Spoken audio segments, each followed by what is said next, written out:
നമസ്കാരം. 200+ സ്ട്രൈക്ക് റേറ്റിൽ 75 റൺസ് 37 ബോളിൽ Abhishek Sharma is A power house. Consistent ആയിട്ട് അതും ഇത്രയും വലിയ സ്ട്രൈക്ക് റേറ്റിൽ റൺ അടിക്കുക എന്ന് പറഞ്ഞാൽ അത് ചെറിയ കാര്യമല്ല.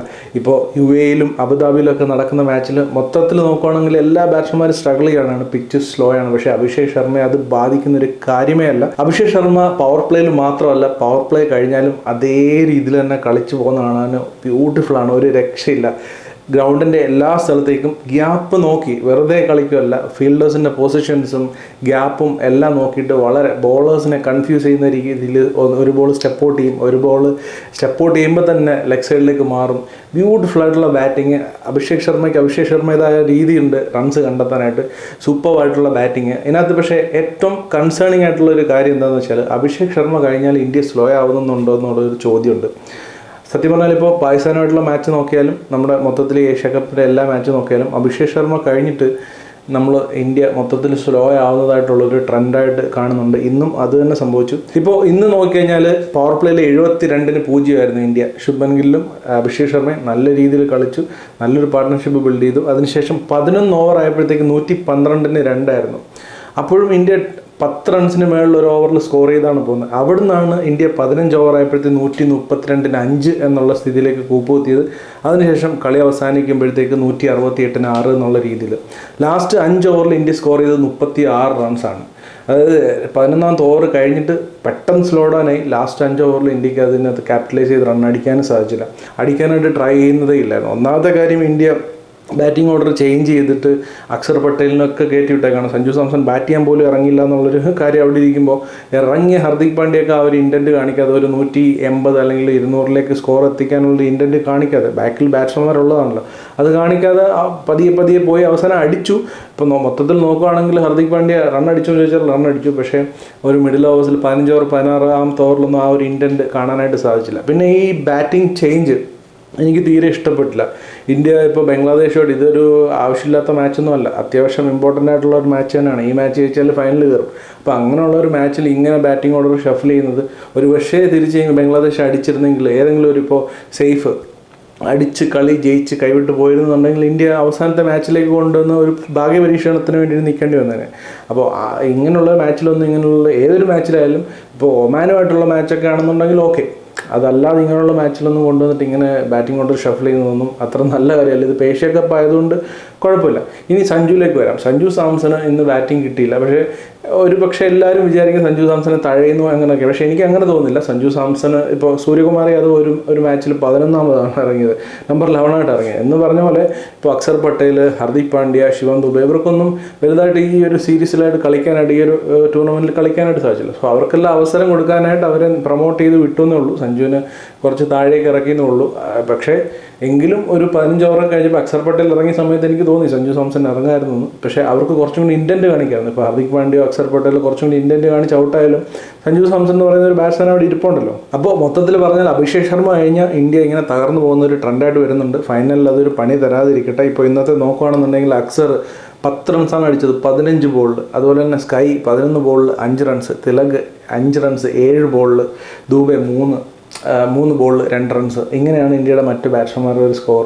വളരെ പത്തറ്റിക്കായിട്ടുള്ളൊരു പെർഫോമൻസ് ആണ്. അതും ബംഗ്ലാദേശിൻ്റെ മെയിൻ ബോളേഴ്സ് ഇല്ല, അധികം പ്ലേയേഴ്സൊന്നും കളിക്കുന്നില്ല എന്നൊരു മാച്ച് ആയിരുന്നിട്ട് കൂടി ആ ഒരു ഇൻറ്റൻറ്റ്, ഒരു ഉഴപ്പൻ മട്ട് ഇന്ത്യയുടെ ബാറ്റിങ്ങിന് ഒരു 11-12 ഓവർ കഴിഞ്ഞതിന് ശേഷം നമുക്ക് കാണാനായിട്ട് സാധിച്ചു. തിരിച്ച് ബംഗ്ലാദേശ് അടിച്ച് ജയിച്ചിരുന്നതിൻ്റെ ഏതെങ്കിലും ഒരു രീതിയിൽ കളി കൈവിട്ട് പോയിരുന്നുണ്ടെങ്കിൽ കോൺഫിഡൻസ് ആവാം, ഓവർ കോൺഫിഡൻസ് ആവരുത്. ഈ ഒരു ആറ്റിറ്റ്യൂഡുമായിട്ട് പാകിസ്ഥാൻ മിക്കവാറും നാളെ ജയിക്കുകയാണെന്നുണ്ടെങ്കിൽ, പാകിസ്ഥാനായിട്ട് ഫൈനൽ കളിക്കേണ്ടി വരുവാണെങ്കിൽ ഈ ഒരു ആറ്റിറ്റ്യൂഡ് ഒരിക്കലും ഇന്ത്യ കാണിക്കാനായിട്ട് പാടില്ല. എന്തായാലും ബോൾ ചെയ്തപ്പോൾ വലിയ പണിയൊന്നും കിട്ടിയില്ല. കുൽദീപ് യാദവ് 3 വിക്കറ്റ് ഇട്ടു. അതുപോലെ തന്നെ ബൂംറ 2 വിക്കറ്റ് ഇട്ടു. വരുൺ ചക്രവർത്തി 2 വിക്കറ്റ് ഇട്ടു. ഡീസൻ്റായിട്ട് ഇന്ത്യ കാര്യങ്ങൾ അവസാനിപ്പിച്ചു. ഇപ്പോൾ ബംഗ്ലാദേശിൻ്റെ സൈഡിൽ നിന്ന് നോക്കുകയാണെന്നുണ്ടെങ്കിൽ ഒരു സെയ്ഫ് ഹസൻ ഒരു 69 റൺസ് അടിച്ചു 51 ബോളിൽ. അതുപോലെ തന്നെ സെയ്ഫിൻ്റെ 3 ക്യാച്ചോ ഇന്ത്യ വിട്ടു. അതും എടുത്ത് പറയേണ്ടതാണ്. ഇന്ത്യ ഫീൽഡിങ്ങിലും ആ ഒരു ഉഴപ്പൻ മെൻറ്റാലിറ്റി. ദുബായ് ഗ്രൗണ്ടിൽ പൊതുവെ ക്യാച്ചുകൾ എല്ലാവരും ഡ്രോപ്പ് ചെയ്യുന്നുണ്ടെങ്കിൽ ഇന്ത്യ ഇച്ചിരി കൂടുതലാണ്. ഇപ്പോൾ പാകിസ്ഥാനായിട്ടുള്ള മാച്ചിൽ കണ്ടു, ഇന്നത്തെ മാച്ചിൽ കണ്ടു, സഞ്ജു സാംസൺ അടക്കം ക്യാച്ച് ഡ്രോപ്പ് ചെയ്തു. അതെന്താണെന്ന് എനിക്ക് മനസ്സിലാവുന്നില്ല. ഇന്ത്യ അത് സീരിയസ് സൂര്യകുമാർ യാദവ് ഒക്കെ ചിരിക്കുന്നുണ്ടായിരുന്നു. അത് സീരിയസ് ആയിട്ട് എടുക്കാതെ, ഇപ്പോൾ ഫൈനൽ മാച്ചിൽ ഒരു ക്രൂഷ്യൽ സിറ്റുവേഷനൊക്കെ ആണെന്നുണ്ടെങ്കിൽ വലിയ വില കൊടുക്കേണ്ടതായിട്ട് ഒരു ക്യാച്ചിന്. അതുപോലുള്ള 3-4 ക്യാച്ചൊക്കെ വിടുക എന്ന് പറഞ്ഞാൽ അത് തിരിച്ചു തള്ളേണ്ട ഒരു കാര്യമല്ല, അത് സീരിയസ് ആയിട്ട് എടുക്കേണ്ട കാര്യം തന്നെയാണ്. ഇതിൽ പ്രത്യേകം ശ്രദ്ധിക്കേണ്ടത് ബംഗ്ലാദേശിൻ്റെ കുറച്ച് പ്ലെയേഴ്സ് ഇല്ലായിരുന്നു. അതായത് ലിറ്റൻ ദാസ്, ക്യാപ്റ്റനായിട്ടുള്ള ലിറ്റൻ ദാസ് കളിച്ചില്ല, അതുപോലെ മെഹദി ഹസൻ കളിച്ചില്ല, അതുപോലെ തന്നെ തസ്കിൻ അഹമ്മദ് കളിച്ചില്ല. അപ്പോൾ ഇത്രയും പ്ലെയേഴ്സ് ഒന്നും ഇല്ലാതാണ് ബംഗ്ലാദേശ് കളിച്ചത്. അപ്പോൾ ഇതൊരു തീക്കളിയായിരുന്നു ശരിക്കും പറഞ്ഞാൽ. ഇന്ത്യ ബോൾ ചെയ്ത് ഈ കളി ജയിച്ചു, ഫൈനലിൽ ക്വാളിഫൈ ചെയ്തു, എല്ലാം ഓക്കെ. പക്ഷേ കുറച്ച് ഈസി ആക്കുന്നുണ്ട് എന്ന് എനിക്ക് എന്തായാലും ഫീൽ ചെയ്യുന്നു. പിന്നെ വേറൊരു കാര്യം കൂടെ, സഞ്ജു സാംസൺ ഒരു ഇൻ്റർവ്യൂവിൽ, സഞ്ജയ് മഞ്ജുറാക്കറായിട്ടുള്ള ഒരു ഇൻ്റർവ്യൂവിൽ സഞ്ജു സാംസൻ്റെ പൊസിഷനെ പറ്റിയൊക്കെ ചോദിക്കുന്നുണ്ട്. ഈ ഒരു പൊസിഷൻ ചേഞ്ച് ചെയ്ത് ഏതാണ് കംഫർട്ടബിൾ പൊസിഷൻ എന്നൊക്കെ ചോദിക്കുമ്പോൾ സഞ്ജു സാംസൺ മോഹൻലാലിനെ പറ്റിയൊക്കെ പറയുന്നുണ്ട്. മോഹൻലാൽ ഒരു ആക്ടറാണ്, കേരള ആക്ടറാണ്, അപ്പോൾ പുള്ളി പല വേഷങ്ങൾ ചെയ്യാറുണ്ട്. അതുപോലെ തന്നെ എനിക്ക് ചിലപ്പോൾ നായകനാവേണ്ടി വരും, ചിലപ്പോൾ വില്ലനാവേണ്ടി വരും, ചിലപ്പോൾ ജോക്കർ ആവേണ്ടി വരും എന്നൊക്കെ പറയുന്നുണ്ട്. എന്തൊക്കെ സഞ്ജു പറയുന്നത് എനിക്കറിയില്ല. ഇപ്പോൾ സഞ്ജുവിനെ സംബന്ധിച്ച് നോക്കുകയാണെങ്കിൽ ഇതിനകത്തൊരു ബ്ലെയിം ഗെയിമിൻ്റെ ആവശ്യമൊന്നുമില്ല, റോളിൻ്റെ ആവശ്യമൊന്നുമില്ല. കാരണം ശരിക്കും കറക്റ്റായിട്ട് പറയുകയാണെങ്കിൽ ജിതേഷ് ശർമ്മ കളിക്കേണ്ട റോളിലാണ് സഞ്ജു സാംസൺ ഇപ്പോൾ മിഡിൽ ഓർഡറിൽ കളിക്കുന്നത്. കോച്ചും ക്യാപ്റ്റനും സഞ്ജുവിനെ അത്രയും ബാക്ക് ചെയ്യുന്നത് കൊണ്ടാണ് സഞ്ജു സാംസൺ ഇപ്പോൾ ഇന്ത്യൻ ടീമിൽ കളിക്കുന്നത്. കാരണം സെലക്ടേഴ്സിനോ അല്ലെങ്കിൽ അവിടുന്ന് പ്രൊമോട്ട് ചെയ്ത് വിട്ടവർക്ക് സഞ്ജു കളിക്കണമെന്ന് ആഗ്രഹമില്ലായിരുന്നു. അതുകൊണ്ടാണ് ഗില്ലിനെ വൈസ് ക്യാപ്റ്റനാക്കി ഇങ്ങോട്ട് പറഞ്ഞു വിട്ടത്. അപ്പോൾ മിഡിൽ ഓർഡറിൽ സ്വാഭാവികമായിട്ടും ജിതേഷ് ശർമ്മ കളിക്കുമെന്ന് തന്നെ ആയിരിക്കും അവർ പ്രതീക്ഷിക്കുന്നത്. പക്ഷേ കോച്ചും ക്യാപ്റ്റനും സഞ്ജുവിനെ ബാക്ക് ചെയ്യുന്നത് കൊണ്ടാണ് സഞ്ജു കളിക്കുന്നത്.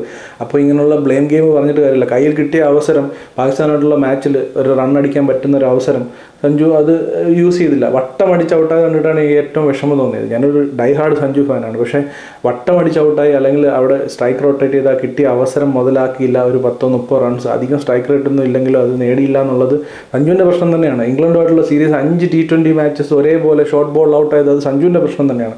അപ്പോൾ അവിടെ ഒരു 2-3 മാച്ചിൽ ഓപ്പണിങ്ങിൽ ഇറങ്ങി സഞ്ജു റൺ അടിച്ചിരുന്നുണ്ടെങ്കിൽ ശുഭ്മൻ ഗില്ലിനെ ഇപ്പോൾ ടീമിലേക്ക് എടുക്കുമ്പോൾ എല്ലാവരും ചോദ്യം ചെയ്യണേ. സോ ഈ ബ്ലെയിം ഗെയിം അല്ല ഇങ്ങനെയുള്ള വർത്തമാനങ്ങൾ അത് സഞ്ജുവിനും തീർച്ചയായിട്ടും നല്ലതല്ല. അതുപോലെ സഞ്ജു ഫാൻസ് ഇപ്പോൾ ഇന്ന് സഞ്ജുവിനെ ഇറക്കിയില്ല, സഞ്ജുവിനെ തഴയുന്നു എന്നൊക്കെ പറഞ്ഞിട്ട് കാര്യമില്ല.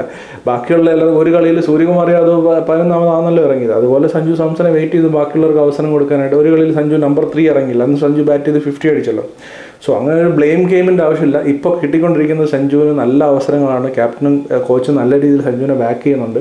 കിട്ടുന്ന അവസരത്തിൽ ഇനിയെങ്കിലും പെർഫോം ചെയ്യാമെന്ന് മാത്രമേ ഉള്ളൂ സഞ്ജുവിന് ചെയ്യാനായിട്ടുള്ളത്. സോ എന്തായാലും നാളെ പാകിസ്ഥാൻ vs ബംഗ്ലാദേശിന് അടുപ്പിച്ച് 2 ദിവസം മാച്ചുണ്ട്. അപ്പോൾ പാകിസ്ഥാൻ vs ബംഗ്ലാദേശ് മാച്ചിൽ ജയിക്കുന്ന ആൾ തീർച്ചയായിട്ടും ഫൈനലിലേക്ക് വരും. അതുപോലെ ഇന്ത്യ vs ശ്രീലങ്ക ഒരു മാച്ചും കൂടെ ഉണ്ട്.